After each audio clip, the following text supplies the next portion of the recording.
Hi, thank you all for watching and enrolling in our shawl fringing virtual class. I hope you all are well. The purpose of this video is to show you how to fringe a shawl with the supplies provided in your kit.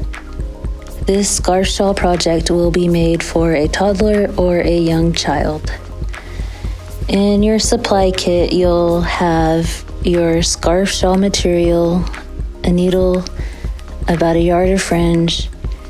It's also helpful to have an awl, pliers, and scissors. There are a couple of ways to fringe a shawl.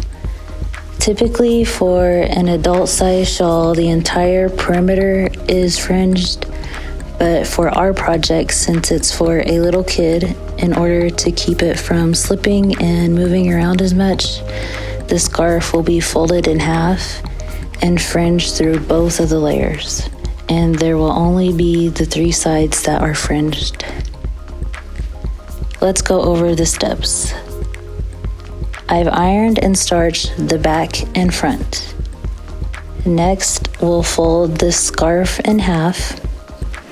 You can start anywhere, but we'll start at the top corner, work our way down, across, and back up.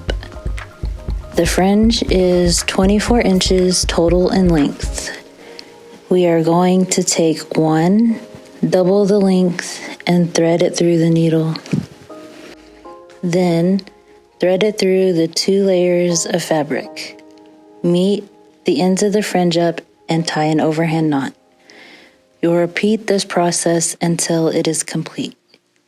It's important to take your time and keep consistent. When you are finished fringing, you can take your scissors or a rotary and straight edge to even the ends out.